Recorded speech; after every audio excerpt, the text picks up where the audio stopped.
All right, good evening. Hey there, how are you?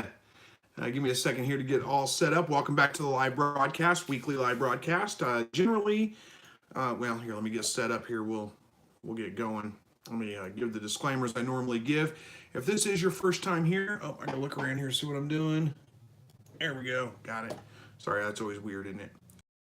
All right then. Okay, so if this is your first time here, this is a weekly live broadcast I do pretty much every Thursday evening, 7 o'clock Central. Sometimes life gets in the way, I can't make it, but most of the time I'm here, 7 o'clock Central, Thursday evening. This is just an Ask Me Anything session. I don't have a topic planned out. I just respond to the chats as they come through in the live broadcast itself. If you're watching this after the live broadcast and you're leaving a comment on the video, then I will get to that eventually. Probably it just takes me a couple of days sometimes to get to those. So if you don't see me answer your chat and you see somebody after you has asked a question or left a comment and I've responded to that, feel free to ask it again. Again, anything pretty much you want to ask away, but keep family friendly because we will kick you out if you start getting rude, if you start cussing, if you any of those kinds of things. So just be family friendly. That's all I say. So, all right, we got Brad Smith and Cockeyed Homestead and Michael Smith and oh my goodness, what's going on with the video here? Is it just that? What's going on here? Wow, that was weird. Hopefully I'm back on. It was just kind of got all jittered up in the background. Anyway, so we got Cockeyed Homestead. Bubba Hauk says, never fear, Bubba's here. Where are we at here? Kathy Hampston and K Thump 55 and Kathy Hampston. Okay, sorry, catching up on these. All right, hello everybody. King Coop is here and Hatch Poultry Farms. Good evening, guys. Joyce says, viewing from Oklahoma. Thanks, thanks for joining all the way from Oklahoma. Cockeyed Homestead says, it's raining there too. No, it's not raining here. It's actually pretty clear out. It was a nice sunny day. Finally had some sunshine today. It's been cloudy and just gloomy forever, it seems like, and finally the sun came out today. Who we got here? Daddy Dangerous says, greetings from New Zealand. Thank you for joining us. I think that's New Zealand, isn't it? NZ? Is that New Zealand or is that... I don't think there's this. I don't know. Maybe I'm completely wrong. Where's NZ? Is that so? Who knows? Yeah, I saw the screen go jittery too. I don't know what was causing that. Anyway, ES says Daymates and Jerry McClinney. Hello to you, Sharon. Sharon says my blue New Zealand doe had 12 kits. Wow, 12. That's a big litter. Congratulations. Hopefully they all make it. You know, a lot of times when you have really big litters like that, anything over 10, or honestly anything over about 8 or 9, it's not uncommon to lose 1 or 2 of them. So, you know, don't panic if that happens, but hopefully they all make it. Congratulations on the new litter. All right, hello to you, Eugene. And Kathy says, how are your kits? They're all doing fine. They're up and out of the nest box now most of the time. Well, not most of the time, but about half the time. Every one of them's doing great. I lost 1. I had 9 kits to begin with, lost 1, down to 8, but all the rest of them happy, healthy, eating out of the feed bowl. I mean, they're doing just fine. Hello to you, Ron. And Kinfolk Farm says, hello, Chris. Happy weekend. Well, it's not quite the weekend yet. We got one more day before the weekend hits. I'm thinking, hang on, let me turn on another light here. I think it may be too dark, and that's what's causing the problems with the... see if that helps. Maybe that will... maybe hopefully keep the video from jumbling up like it has been. All right. Riverside Country Club says, hello from Riverside. Hello to you. And Kurt says, hi, how's it going tonight? Just fed 2 of my does. Well, I'm doing pretty well here. Hopefully those take. Hopefully everything goes well with that. I think I'm probably on my last litter for the season. I might get 1 more out of my doe. I'm not sure yet. But it's almost time to start incubating eggs again because the birds are starting to crow again. They're laying some eggs again. So actually, one of my hutches has been laying pretty frequently. The other one hasn't been. They're getting started again. So I think I'll start incubating again here pretty soon. Thomas Vigil says, so during egg incubation, how many days before they hatch should you take them out of the egg turner and lockdown? Good question. The ideal is to take them out 2 to 3 days before they hatch. You can consider, you could assume that Coturnix quail eggs, assuming you're incubating them right, are going to start hatching on probably day 17. So usually on day 14 is whenever I go out into lockdown, take them out of the egg turner, stop turning them, lock down the incubator, and wait for them to hatch at that point. You could do day 15. I just find that sometimes they hatch a little bit early, so I always do day 14. That's just how I do it. All right, Lorenzo says hello from Visalia, California. Hello to you. And James Clemens says hello from the 757. I'm not sure what that is exactly. Is that an area code or a, I don't know what that is. But hello anyway. Kinfolk Farm of Georgia says our quail are finally laying again. So happy. Very nice. Congratulations on that. It's always, what I find is it's easier to keep your birds laying. Like if you keep light on them, they'll continue to lay. But once they stop laying, sometimes, especially in wintertime, it can take a little while to get them back laying again. And you may have to just be patient with that. They will start laying again eventually. All right. Riverside Country Club expecting little bunnies tomorrow. Well, good luck with that. Hopefully everything goes well. Hopefully you don't have any problems with them. All right, where are we at here? Chris says, good evening from Arkansas. Good evening to you. Hello to you, Michael. And Kinfolk Farms of Georgia says Merriweather. Merriweather what? Oh, that must be where you're located. Merriweather, Georgia, I'm betting. You're responding to somebody else. K Thom says, have you planted apple trees? I'll be getting fruit trees, and I would like some advice, please.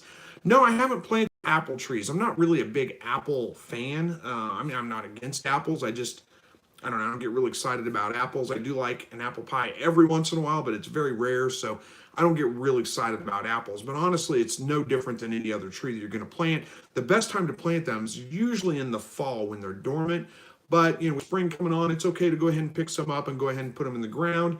The only tips I can give you is dig a hole bigger, usually, like twice as big as what the root wad is. Throw some fertilizer or something down in there. I usually throw a bucket of rabbit manure in the bottom of the hole, put the tree in there, fill it all back in, and you want to water it really well, for the first year. So keep it watered. You're going to have to water it pretty frequently. I'd say at least once a week if you didn't get a pretty good rain. And just do that for the first year. And after that, it's probably pretty well established. You shouldn't have to water it really anymore. It should be able to take care of itself. But that's the biggest tips I can give you on that. I'm not an expert on pruning trees, but look up how to prune trees because you will want to make sure that you prune it when you go into the fall when it goes dormant. You will want to prune it back. You don't want it to get great big and out of control. You want it to stay to where you can reach the apples, and actually pruning it will make it produce more fruit. So, if you just let it go crazy, it's going to get overladen, and there's just all kinds of things that can happen that way.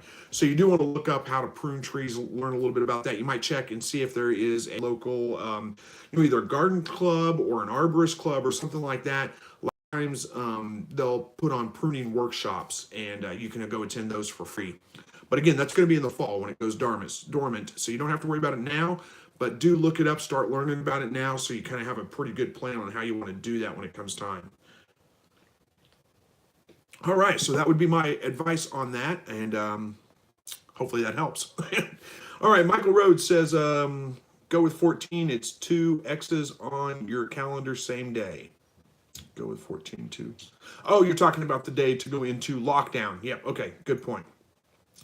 All right, Jane, I think is what that is. Jane says, good morning from Germany. Oh, it's morning in Germany. Well, it's nighttime here, but good evening to you, I guess I should say. Thanks for joining us all the way from Germany. Mihai, I'm sorry, I probably mispronounced your name, says, hi, my quails are 4 weeks old now. They look fully feathered, but still about 4 degrees Celsius at night in, is that Ripon, UK? They would be okay to be moved outside yet. Let's see, 4 degrees Celsius. That's going to be like, I got to look that up. I don't know what 4 degrees Celsius is. What is that? 39 degrees, so 40 degrees Fahrenheit. They should do okay at 4 weeks old, moving them outside, but you might do that in phases, like try to wean them into that. You don't want to take them from, like, if they've been on the brooder box and the temperature, the heat lamps are on them. And guys, I see the video. I don't know if you can still hear the audio when that happens. I see the video getting jumbled up in the background. I don't know if the audio is coming through jumbled up or not, so I apologize if it is. I'm not sure what the issue is there. I really, eventually, maybe we'll invest in some better equipment that will be a little bit better for live streaming. Right now, I just stream it off my phone. But yeah, that pixelated stuff on there. Again, I don't know if the audio is coming through just fine whenever that happens or not, if you guys can still hear me. Hopefully you can. Sorry about that. But okay, audio seems fine. Good. I'll just keep talking then and try to ignore it. It's very distracting to me. I'm sorry about it. I'm sure it's distracting to you. Okay, so back to the birds, whether they'd be okay to put outside. Again, if you've got a lamp on them right now where you're keeping them at 100 degrees, which I'm talking Fahrenheit, but you hopefully this will make sense. I can't do the math in my head to translate that to Celsius. But what you're talking about, 4 degrees is about 40 degrees Fahrenheit. So if I've got them at 100 degrees Fahrenheit with a heat lamp on them at 4 weeks old, and then I just take that heat lamp off of them and move them outside to 40 degrees, that's quite a shock on their system. So if you have like an unheated garage or something like that that maybe stays a little bit warmer than it is outside, you can take the heat lamp off of them. Maybe it goes from 100 degrees down to 70 degrees for a couple of days or a week, and then you move them out to a garage or something like that that's in the 60 to 50 degree range for another couple of days to a week, and then you move them outside. They should be just fine to handle all that. By 4 weeks old, they should be fully feathered out and should be able to handle that. But again, it really depends a little bit on what temperature they've been kept at before that time. So if you've already weaned them off the heat lamp and they've been down in the the 60s or 70 degree, like what you would normally keep your house at, high 60s, low 70s, they're probably okay to go ahead and move outside at that point. But again, if you've got an area where you can move them to that's maybe an in between what it is in your house or wherever you're keeping them to all the way outside, you might be able to move them there for a couple of days, give them a little bit more time to acclimate, and then go ahead and move them on outside, and they should be fine. So kind of a long, drawn-out answer, but hopefully it makes sense. Hopefully that helps you out. All right. All right. So Cockeyed Homestead says, talking about where you're located, talking to somebody else, I think, not me. All right. Jay Side says, how many weeks should they stay in the brooder before they go to the grow out pens? Very good question. Generally, just wait till they're fully feathered out. Generally about 3 weeks, 2 to 3 weeks. In the summertime, here in Southwest Missouri, in the summertime, where daytime temperatures are up in the 90s, high 90s, 95 degrees, and the nighttime temperatures very seldom drop below like 75 to 80 degrees. So usually by about 2 weeks, I can move them outside in the summertime. In the wintertime, I like to give them another week or two, up to 4 weeks old. But really, by the time they're 3 weeks old, they are fully feathered out and they're ready to move outside. But again, you got to kind of wean them off that heat lamp first. By the time they're 2 weeks old, I pretty much don't have them on the heat lamp anymore, but I keep them in my garage where it never gets below about 50 degrees anyway. So they're fine at that point. Hopefully that makes sense too. All right. Ron Tryon says, placed my order for the HPF today. Very excited. Love your videos. Well, thank you so much. I'm glad to hear that. HPF. What's HPF? I should know that probably. Is that the... I don't know. I don't know what HPF. I don't know what you mean by that exactly. But is that the incubator, the hovabator, maybe incubator? I'm not sure. I'm lost on that. You're probably going to tell me, and I'm going to say, oh, I should know that. But anyway, Renee says, hi, Chris from Baldwin County, Alabama. Hello to you, Renee. And what are we saying here? Yes, I do. I'm not sure. Okay. Boy Cross Production says, hey, my Flemish mix keeps eating her babies. Oh, I'm sorry to hear that. How can I stop it, or should I just harvest her? Okay, that does happen from time to time. It's pretty rare, actually, that a rabbit would eat her babies, but sometimes you get a doe that does that. Now, there could be a number of reasons why she's doing that. Let me get a drink. It's a little bit dry here tonight. There could be a couple of reasons why she's doing that.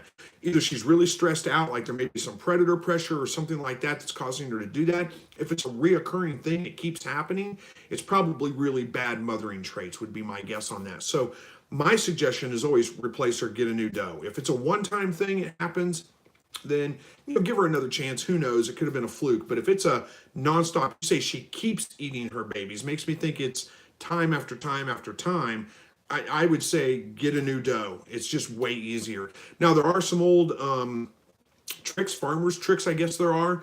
Put a piece of raw bacon in there with her whenever she has her babies. Give her a piece of raw bacon to eat. That supposedly is supposed to satisfy her protein cravings that are causing her to eat her babies. it may or may not work, but again, to me that's just a bad trait to have in a mother rabbit. I would replace her. I would get a new rabbit if it were me. That's the way I would handle it. All right. Jerry says, at what age do jumbos start laying eggs? It varies a little bit. Usually you're looking at about 8 to 12 weeks old, somewhere right around in there. A lot of them will start laying at 8 weeks, and occasionally you'll see them start laying a little bit earlier than that. But assuming you've got the light right, 14 hours a day of light, they're low stress factors, you should expect eggs, probably a few eggs start coming around 8 to 9 weeks old, and then by the time they're about 12 weeks old, it should be pretty regular egg laying pretty much every day. Sometimes the birds wait until they're 10 to 12 weeks old before they start laying. It's hard to say for sure. Usually closer to the 8-week mark, though, is what you should expect. All right. Gravity Toys says, fun fact, Baldwin County grows more potatoes than the whole state of Idaho. Interesting. Baldwin County, Alabama grows more potatoes than the whole state of Alabama, or of Idaho. I didn't know that. All right, ES says, my jumbo started laying at 10 to 11 weeks. Okay, there you go. There's a good example of that.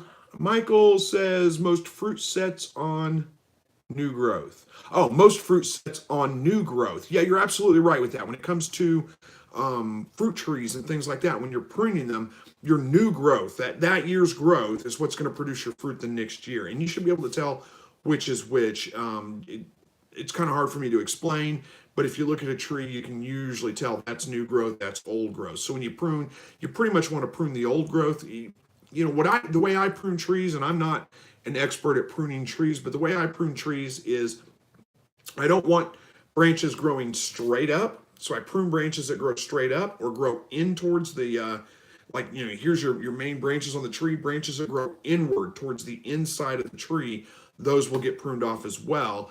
And then the rest of it's just pruned for direction. Try to get them to grow.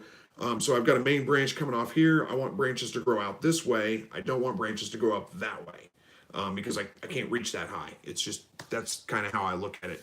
And, you're going to, when you first start to prune trees, it's going to feel like I'm cutting way too much off this tree.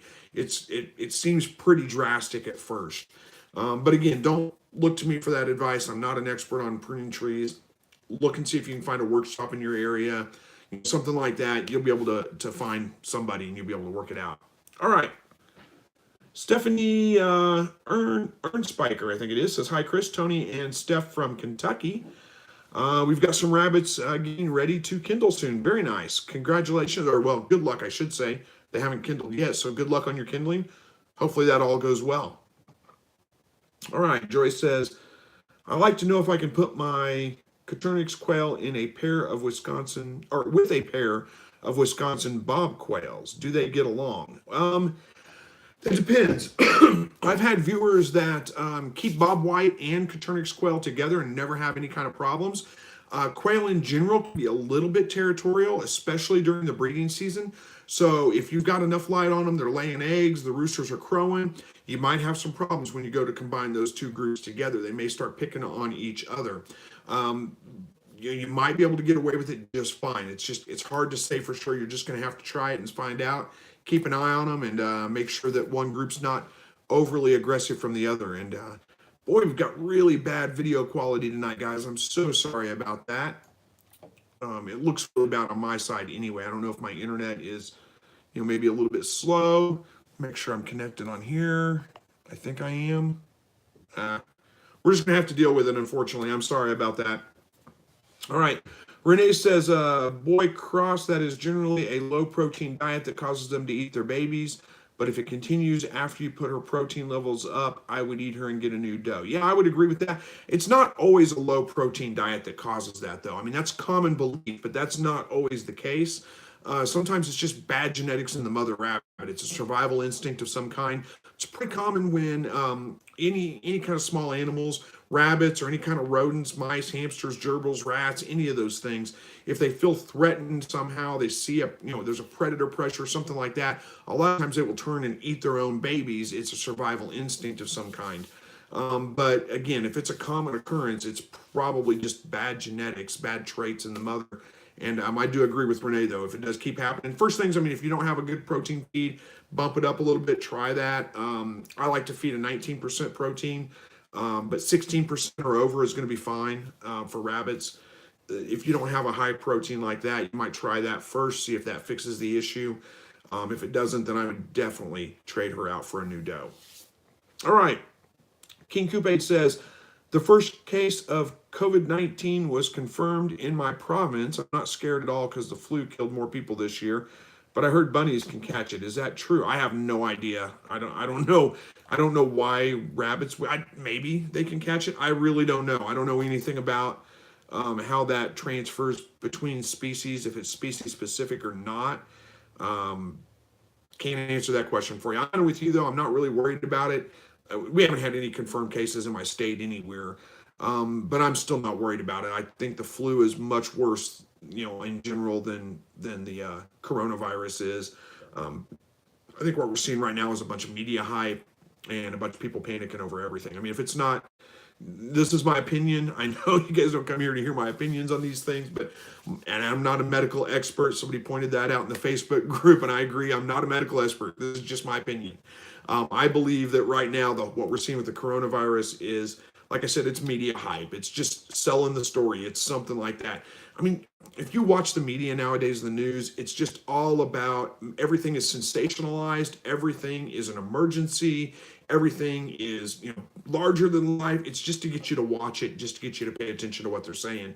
The newscast this morning I was watching, it was the coronavirus and how bad it is. And it's, killed, I don't know, 10 people or whatever died from the coronavirus. And that's terrible. Don't get me wrong. I don't mean to downplay that, but good grief, we've got thousands dead from the flu and nobody's talking about that.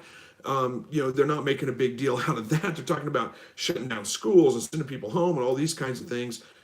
It's just craziness. And then, a couple of years ago, it was what the measles and or the Ebola was going to get us all, or SARS, or the bird flu, or whatever. And none of those things ever became that big of an issue.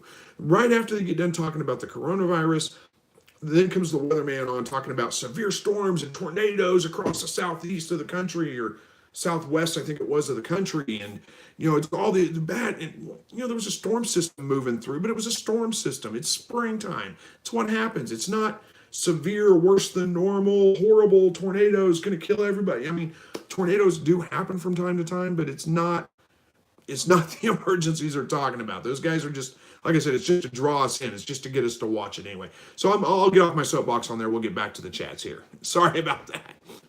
All right.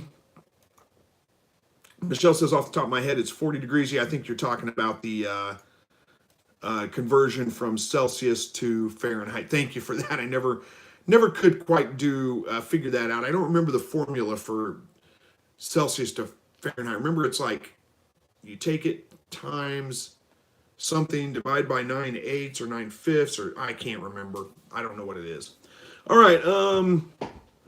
Cockeye Homestead said there were 2 cases in Atlanta this week. That's rough, but hang in there. It's going to be okay.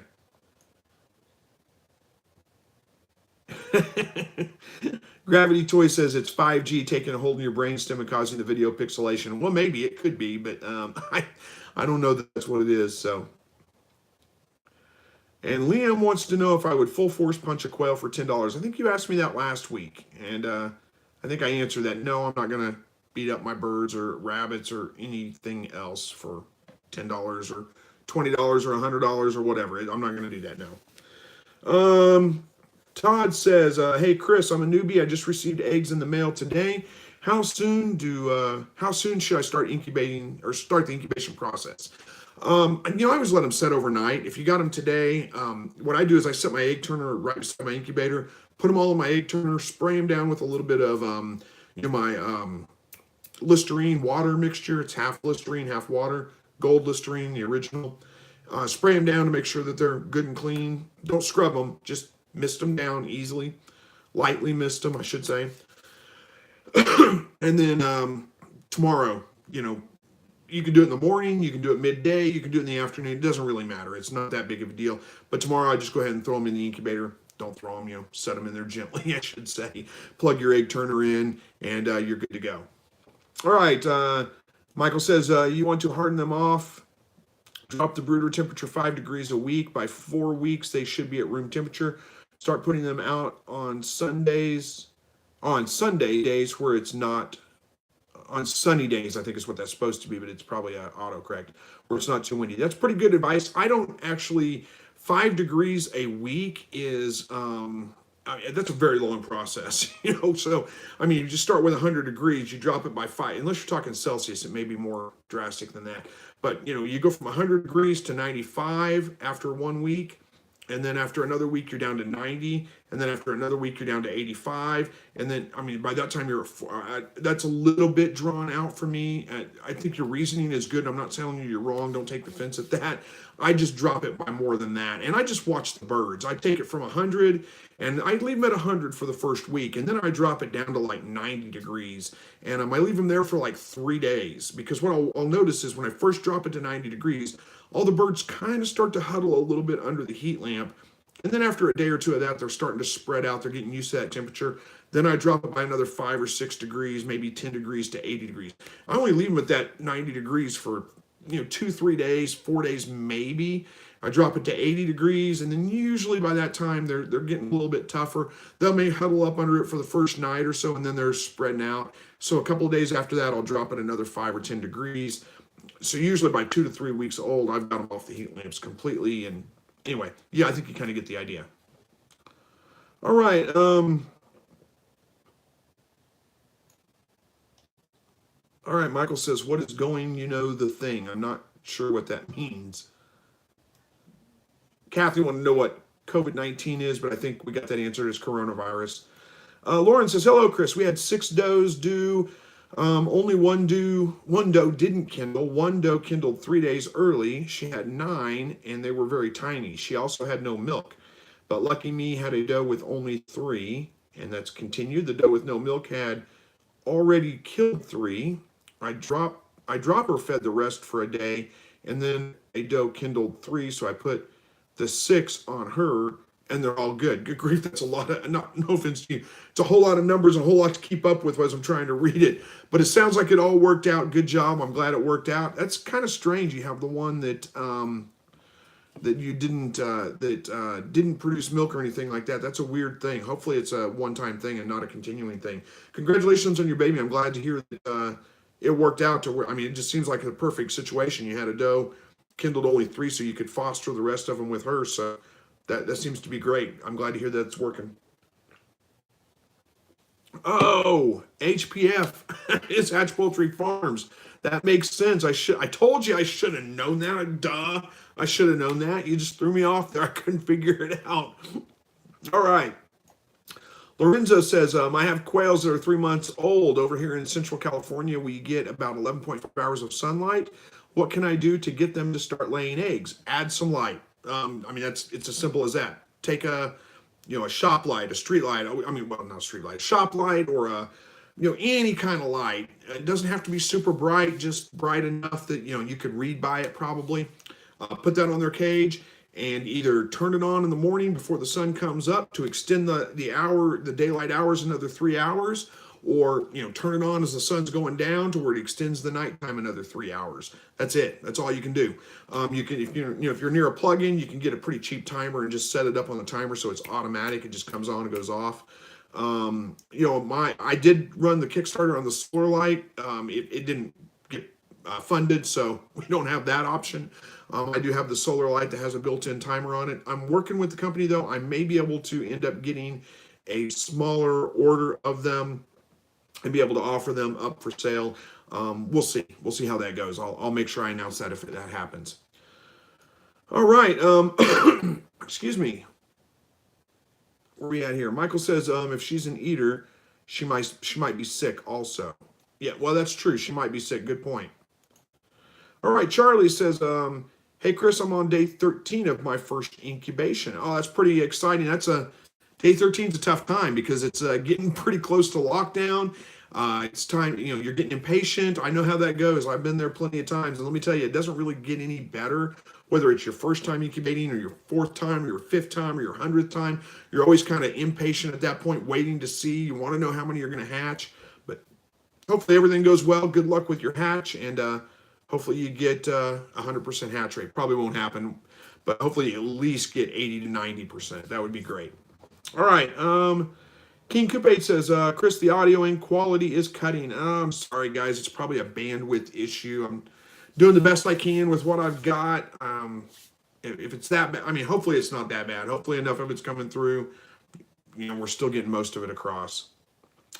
All right. Bubba says, hey, Chris, I was supposed to put my 100 free eggs in the incubator tomorrow, but the mail never delivered them today. So hopefully by Saturday. Hopefully so. Keep us updated with that. Make sure, I'm sure they'll get to you. I'm sure it's not going to be too big of a problem. All right. Teddy says, what would be a fair price to buy non-fertile quail eggs? I think that depends a little bit on your, well, there we go. Hatch Poultry Farms is saying they sell their non-fertile eggs to retail stores for $4.75 a dozen, and they resell them for around $5.50 to $6. Around here, I think probably about $4 to $5 a dozen is pretty standard for quail eggs, which I mean, it seems a little high considering you can get chicken eggs for $2 a dozen. But that's the rate that they go for. It depends a little bit on the supply and demand in your area, but that would be $5 a dozen. Which honestly, if I was buying eggs to eat, I wouldn't pay that much for eggs. A dozen quail eggs is pretty much like 3 chicken eggs, and I can get a dozen chicken eggs for $2. So I wouldn't pay that for quail eggs to eat them. But if you just want to try them out, see how they are, or whatever, one time to see if it's something you want to get into, then it's probably worth it at that point. Let me tell you a secret about it too. If you've never had quail eggs before, they taste just like chicken eggs. There's no difference. There's slightly higher yolk content in the egg itself, compared to everything else in there. But they taste like chicken eggs. There's not really. They taste like eggs. They're eggs. They cook a lot quicker, but anyway, you get the idea. All right. Is that Michelle says, my quail are 3.5 weeks old. Last weekend, several began crowing, and last night I saw mating behavior, which made the female quite mad. Isn't that early for them to start at 3.5 weeks old? Yeah, that's very early for them. I wonder if you weren't noticing.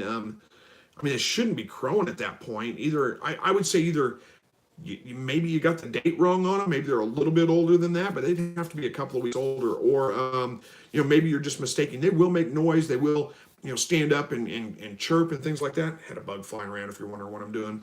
And maybe that's what you're seeing, and maybe the mating behavior is maybe them just kind of picking on each other or something like that. I don't know. I'm not calling you a liar. I don't mean it that way. I'm just saying that seems awful early for them. I'm wondering if it's not, mistaken behavior or something.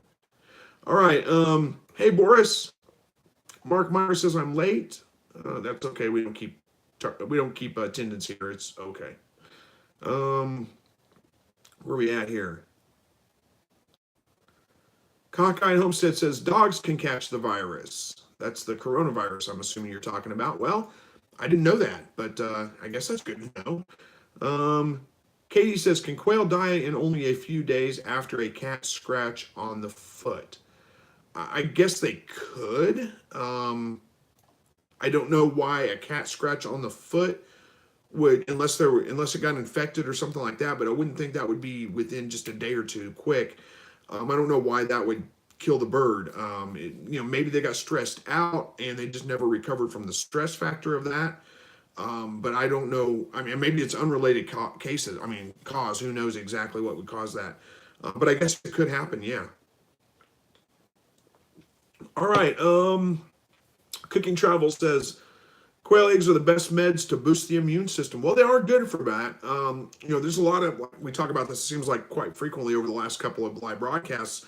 There's some real scientific evidence that quail eggs are, used, can be used for treatment and even cure, all kinds of things. They can treat, diabetes and eczema and, heart conditions and all kinds of things. There's real scientific evidence about it. It's not like, homestead hype, if you guys know what I mean. Like, it's not, like what apple cider vinegar, a teaspoon of that a day that's not gonna cure you of anything.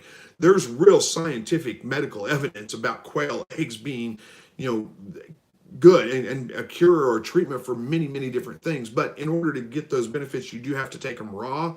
We got Gravity Toy asking the question, are you talking about eating them or raw or cooking? No, it has to be raw. You can mix them in with something, a glass of orange juice if you want to and drink that down. That sounds hideous to me. I don't like orange juice, but I'm not sure what I'd mix them with, but yeah, there's again real evidence behind it. It may be something to try. Um,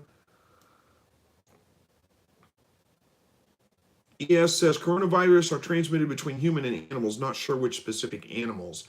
I'm sure there's probably some truth to that. I don't know. I'm not going to worry about it too much. All right, King Coupe says about 3 years ago, I had quail and pigeon with only one shed. I put 13 quail, 20 pigeons together, and they loved each other, and they would all eat together and run around. Yeah, I know it can be done. It works out that way. It's just sometimes that initial mixing of those birds together is where you're going to run into some problems. All right. G. Burke says, do you ever use the heat plates for your chicks? I don't. I think they're a great option. I don't personally use them. I just use heat lights for my birds. But I don't think there's anything wrong with the heat plates. I think they're a great option to use if you have them. King Coupe goes on to say there was one pigeon, who loved one of my big quails so much they wouldn't leave the shed to my backyard to eat unless he came with them. Interesting. They imprinted on each other or something. All right. Zabun Bear. I don't know if that's right or not, but what are the measurements of your rabbitry? I want to build something similar for my soon-to-be setup. It seems like a good structure to copy. Oh boy, good question. I'd have to go out there and measure it to get the exact measurements for you. I've got 4 cages in there. They're 30 inches by 30 by 36. Is that right? No. 30 by 36, yeah. 30 by 36, so 30 inches wide. So 2 of those would be 60 inches. I think I allowed, 3 inches in between the cages and probably 3 inches on either side of them. And I basically considered it like 2 sections because there's a post in the middle. So that's going to be like, 60 plus 3 plus 3 plus 3. That's 66, 72. Am my math right on that? No, 70, 69. Wait, 63, 36, 66, 7. 69 inches roughly there, doubled 138 inches. Divide that by 12. That I can't do the math in my head. But you get where I'm going with that probably. I don't remember the exact dimensions on that, but maybe that gives you kind of an idea where you can kind of start from it and go from there. And then, as far as how deep it is, I hang the rabbit cages that hang directly on the back. There's a board that goes across the back of it. They hang directly on that board. And I think I gave them 3 inches in the front of the cage for the front post to go to the front. So it's 30 inches or 36 inches, I guess, that way. Wait, maybe it's 36 this way, 30 back. I'm sorry, I'm getting all confused here, confusing you. I need to probably go measure it, but I don't know what they are exactly. Hopefully that kind of gives you some idea on how I figured it out. And then you can just kind of put it together from there. It's not really as complex as I'm making it sound. All right. Kathy says there are no cases of the virus being transmitted from animal to human. Well, I don't know if there are or not. I'm not going to get in on that argument. Lodrell says, hello, Chris. Hello, all from North Carolina. Gravity Toys says, what part of North Carolina? In WNC here. I don't know what that is, but you probably do if you're from the area. All right. Ben says, finally made it at the end, LOL. Are we at the end? No, we got like 15, 20 minutes left. Just wanted to say thank you very much, brother, for all your help. I'm ordering my first quail eggs tomorrow. Fantastic. Well, thanks for watching the videos. I'm glad to hear that things are working or that you're finding them helpful, and good luck with your incubation as you get your new eggs. All right. Gravity Toy. Okay, you guys are talking about the... I'm skipping all the coronavirus stuff. I'm done talking about it. No offense, guys. You can keep talking about it amongst yourselves. I'm not getting back in that volume or that discussion. Michelle says it's definitely crowing. Okay, talking about the birds crowing at 3.5 weeks. A male definitely grabbed her by the back of the head and jumped on. I thought it was early. I was surprised by it as I thought it shouldn't happen for a while yet.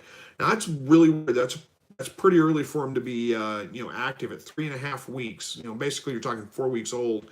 Pretty rare, but I guess it could happen. Who knows? All right. Squatched in Alabama says, processed and roasted one of my Muscovy ducks yesterday. That was some good eating. I've never had Muscovy, but I've heard it's fantastic. So I need to try it at some point. All right. Jakir says, hi, Chris. Nice to join you again from the UK. Hope you and your family doing well. Thank you very much. And thanks for joining us all the way from the UK, staying up late. Let's see. Yeah. King Coupe says, are you ever going to get livestock like pigs, goats, or etc.? I probably never going to get pigs, maybe goats at some point, but I don't have any plans to do that right now. I live in town, so I can't get pigs. There's no way I could have pigs in town. It would just, neighbors would, I mean, I know some cities allow it. My city does not allow it, and that would draw the the people that come to make you sad. They would come by my house and make me sad if that happened, and they would probably take away all my animals if I did that. So I'm not going to do pigs. If I were to fence in my back 2 lots, I could probably get away with a couple of goats back there. Don't know if I will or not. Maybe, but I don't have any plans for that right now. I'm trying to work on, if I can work it all out, I'm gonna probably build a tractor, a chicken tractor, and do a chicken run this spring. So if I do, that'll all be on video as I do it. But I'm not sure if I'm going to get that all done in time. There's just so much going on right now. It's hard to keep up. So, all right. Joyce says, I had a doe who had 9 bunnies. And when they started coming out of the nest and growing, it really filled up the doe's pen. Could I have moved her and her bunnies to a bigger pen? Yeah, you can absolutely move them to a bigger pen if you need to. My pens are 30 inches by 30 inches by 36 inches. And, with 8 rabbits in there, 8 babies in there, it does start getting pretty full by about the time when the babies are about, 4 to 5 weeks old, it's getting pretty full at that point. But I usually wean them off at about, 6.5 weeks, somewhere right around in there, 6 to 7 weeks, and move them to their own pens. And that gives her a break. So it's really only, a week or two where the cage is kind of fairly crowded. Jakir says, I've noticed a year-old quail have stopped eating and drinking as much as they used to. The feed and the water is exactly the same, and the quail are still laying eggs. Any ideas what's wrong? It doesn't sound like anything's wrong necessarily. It could be that they're not wasting as much food as they have before. It could be that, just because of the weather, the way the weather is or whatever, they may not be as active. They may not be wanting to eat as much. Who knows? They may just be on a number of reasons why their food may be changing. As long as they have access to food all the time and have access to water all the time, I wouldn't worry about it at all. I don't think it's anything to worry about. And also another thing I would say is though that I think that is a little bit common as they hit, the older mark, a year and a half old, you said, year old. They're pretty much done growing at that point. So it's just, they're not having to eat as much because they're not growing. They're just maintaining, the current weight. So that may have something to do with it as well. All right, Jakir says the quail seem to have lost size or weight. Oh, interesting. It says, I don't think they are molting as there are no feathers about. That's strange. Yeah, they're not, I would say, when you see, hang on, let me grab a drink here. When you see birds start to lose weight, the first thing that you think of is probably like worms or some kind of parasite. But generally, that's not going to result in them eating less. That's going to result in them eating more and still losing weight. So who knows? It could just be a dormant session that they're going into for a little while. I don't know that I'd worry about it too much. Just keep an eye on them as long as they're not acting sickly in some way. As long as they're still eating and drinking and moving around just fine. I don't think it's anything to worry about. If you start seeing them start to look kind of mopey, like they just want to sit in a corner with their head down and just not move around too much, that may be a sign that there's something else going on. The first thing I would think of is predators, or excuse me, I got that in my head, I can't get it out. Parasites of some kind, or like coccidiosis or something like that. There are a couple of diseases that could affect quail. It's not necessarily common though. I wouldn't worry about it unless you start seeing some other symptoms of it. Sorry, I can't give you a better answer than that, but hopefully that does help a little bit. All right. King Coupe says, you've been helping me for years. Just want to say thanks. I have 3 accounts subscribed to this. Well, thank you so much. Says, I've been here for 3 years and you've helped me so much. Well, thanks for sticking with me so long. I appreciate that.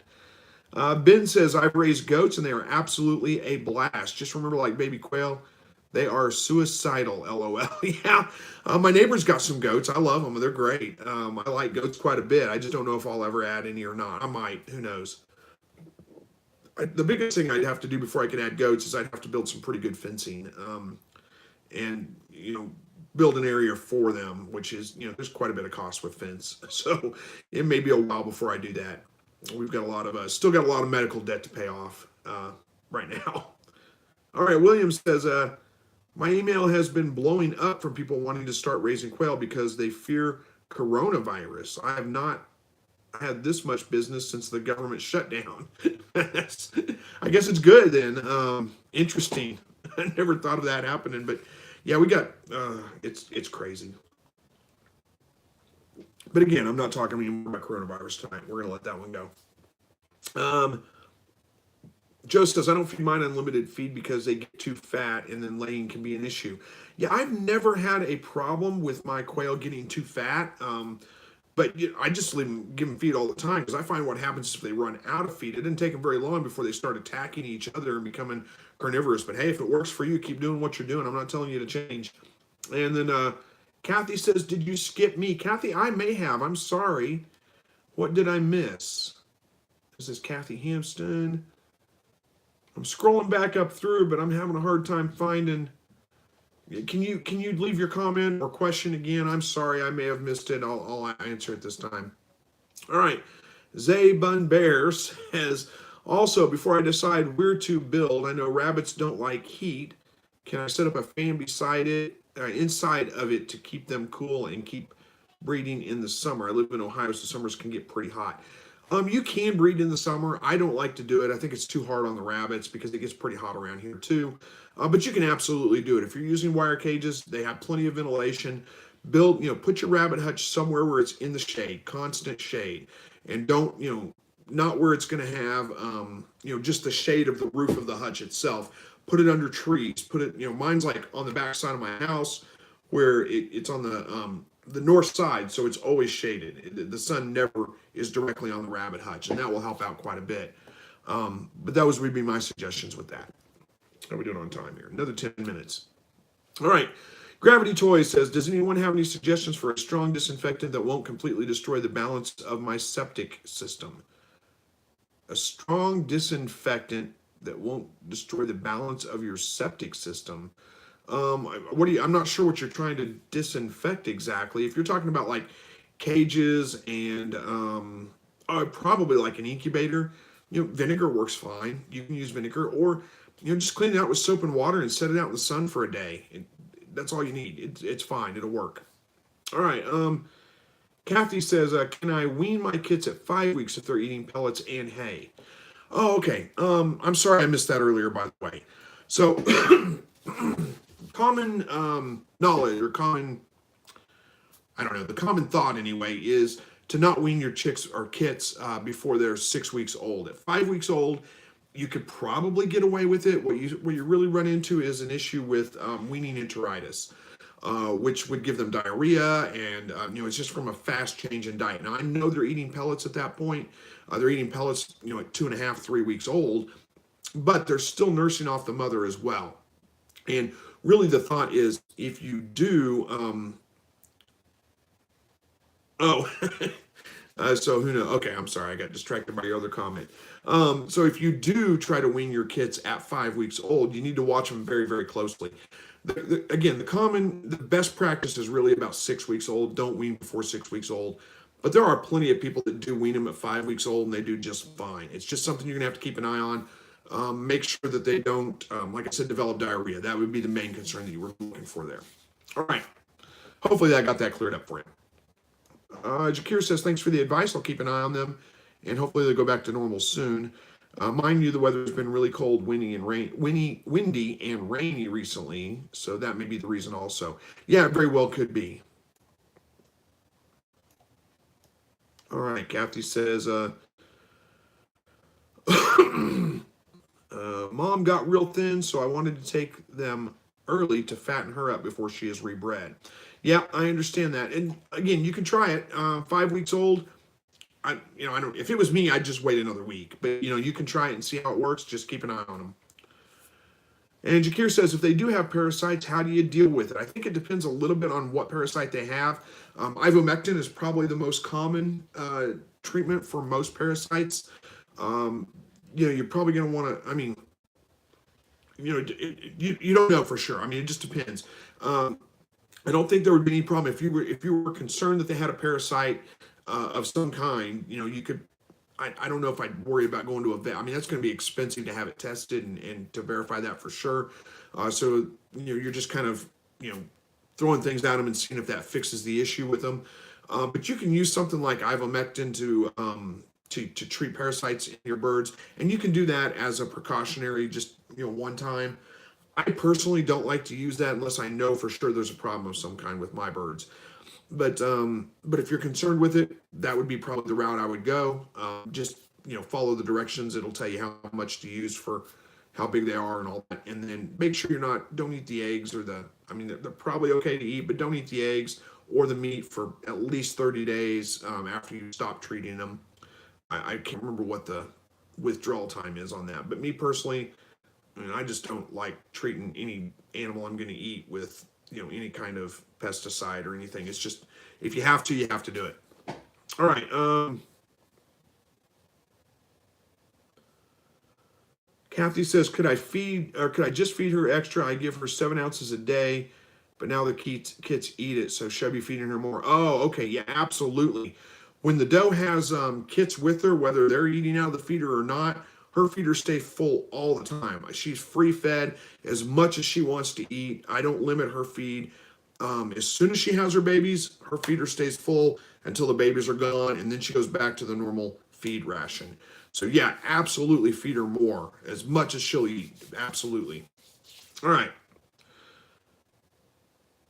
King Coupe says, do you like ketchup chips? I'm not sure I've ever had ketchup chips. It doesn't sound absolutely terrible, but I don't know that it'd be the one that I'd, choose every time or not.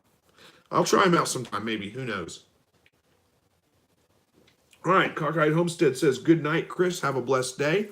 Thank you so much. Good night to you as well. Again, guys, sorry about all the video quality tonight. Not the best. Hopefully I could hopefully that gets better in the future. I'm sorry about it.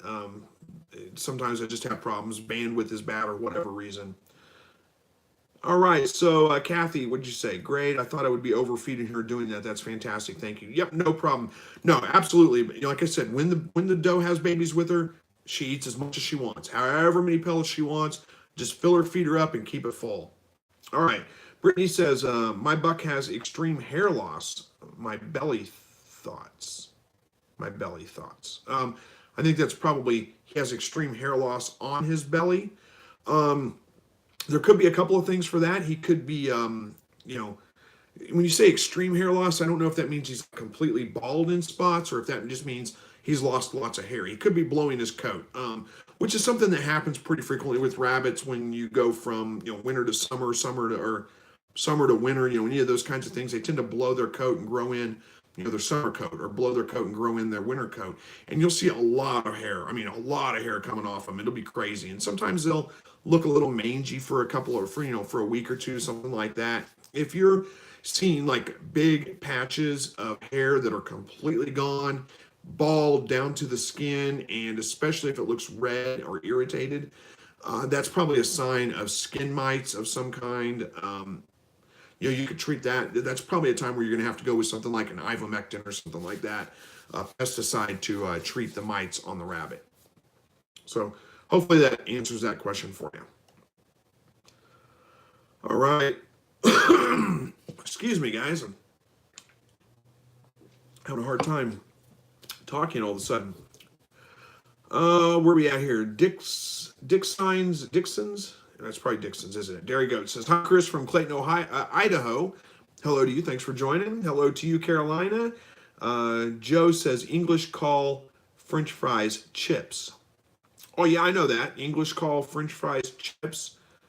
But I don't think I think, King Coupe, are you talking about potato chips, ketchup flavored potato chips? I've seen those before, so I assume that's what you were talking about. Or are you talking about French fries, English chips with ketchup on? I do like ketchup on my French fries, but I don't know about ketchup flavored potato chips. I don't know. Hatch Poultry says we're headed out. Take care, Chris, and everyone. Thank you so much for joining tonight, Hatch Poultry. You have a good night. Brittany says his. I don't know what. Oh, yeah, got it. Okay.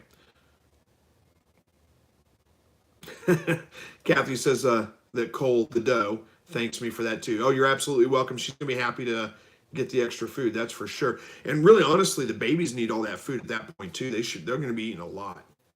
All right. This is ES. Does age make a difference in the taste of the quail? I don't know that it makes a difference with the taste of the quail. It probably does make a difference, as with most animals. It makes a difference with the tenderness. You know, older animals tend to be a little bit tougher. I don't find that as noticeable with quail as I do with some of the other animals like rabbits or whatever. But you know, there is a little bit of a difference. It's not much. What I do notice with older quail is that they do tend to have a little bit more fat on them, which is not a bad thing. So, you know, I don't know that it's a bad problem to give him, to let them grow out just a little longer. All right, Brittany Olson says, bald, also his front legs, it's bad. Yeah, it sounds like fur mites to me. That's probably the most common thing. I would get a, get a pesticide treatment of some kind. Ivermectin is probably the most common, and it's probably the best to use. You can also use things like Revolution, like what you'd use on a cat or a dog, but you're going to use it in much smaller doses than what you would use on a cat or a dog. You could probably talk to a vet, and they could give you the specific doses on that. But if you go to any farm supply store, you'll be able to find ivermectin, and it'll have instructions on how to treat it. That's what I would do, and get rid of it. Sounds like fur mites probably, or skin mites of some kind. All right, Kathy says, oh my gosh, French fries and ice cream, greatest thing in the world. Yeah, not to me. I'm not one of those dips my French fries in ice cream.